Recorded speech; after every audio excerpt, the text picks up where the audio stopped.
مفهوم انسان کامل در ایران زمین پیشینه‌ای چشمگیر و پیچیدگی حیرت انگیز دارد. با این همه طی 3 قرن گذشته تحت تأثیر فناوری‌های مدرن و رسانه‌های نو به حاشیه رانده شده است.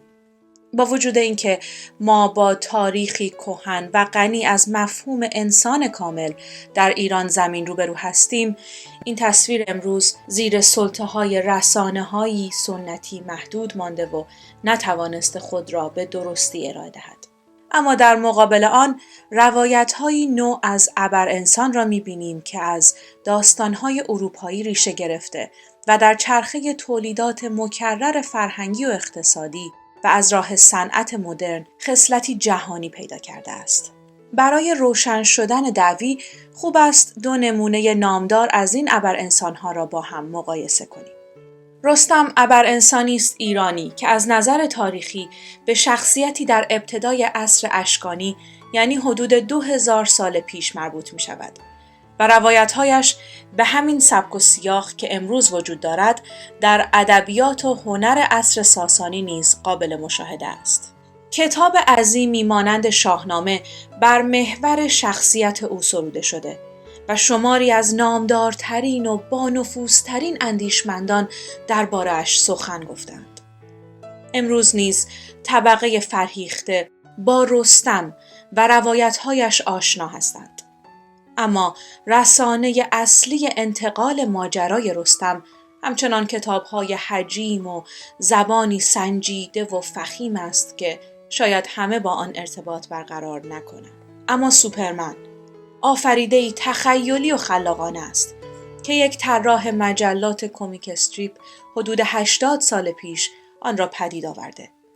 ولی از آن هنگام به بعد فیلسوف، ادیب یا دانشمندی درباره آن متنی تألیف نکرده است.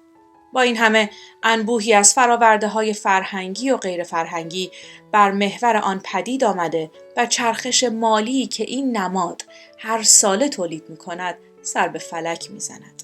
و تقریباً در تمامی شهرها نشانی از سوپرمن یافت می‌شود و سالی نیست که کارتون یا فیلمی درباره او ساخته نشود و چند 10 میلیون یا گاه چند 100 میلیون تماشاچی نداشته باشد.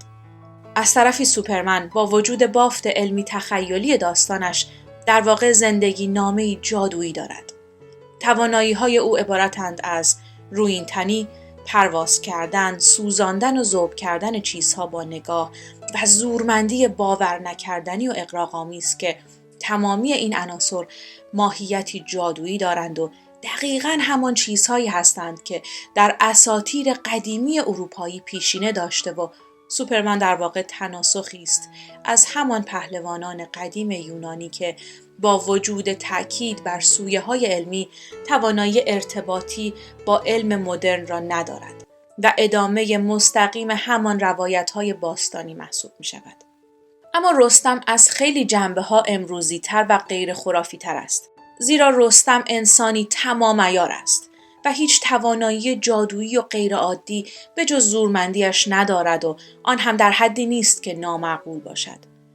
کردار رستم و سوپرمن بر اساس قاعده عمومی اساطیر پهلوانان به کشمکش با دشمنی تهدید کننده استوار شده. اما برخلاف سوپرمن که با موجوداتی عجیب و غریب و به قدر خودش نامعقول گلاویز می شود، رستم با پهلوانانی مانند خود مبارزه می کند که تقریباً همه‌شان انسان هستند و آنهایی هم که نیستند دیوهایی هستند که شباهتی چشمگیر به انسان دارند. شخصیت رستم بسیار پیچیده تر و چند لایه‌ای تر از سوپرمن است. ارتباط سوپرمن با دیگران گذرا و سطحی است و گفتمان او روایتی تکراری و به نسبت ساده‌لوحانه دارد که احترام به قانون مدنی و رعایت قواعد شهر مدرن را تبلیغ می‌کند.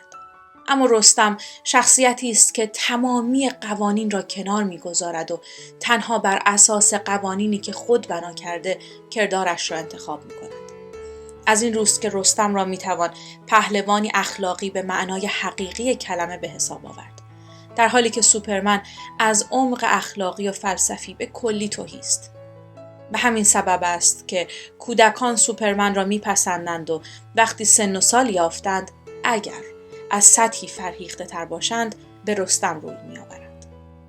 جامعه ایرانی در آن زمانی پیشتاز و نیرومند و بانفوذ بود که کودکانش با تصویری پیچیده و اثرگذار و نیرومند از انسان کامل رشد می کردند.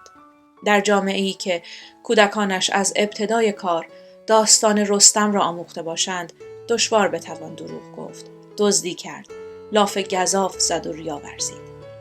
شاید به این خاطر است که تا وقتی الگوهای فرهنگی از این دست برقرار و تاثیرگذار بودند، این فرومایگی‌های شخصیتی وضعیتی چنین همه‌گیر نداشت و بیماری‌های اجتماعی امروزین هم از دلشان بر نمی‌خاست. اما شاید زمان آن رسیده باشد که نسخه‌هایی رقیب با سوپرمن از رستم پدید آید.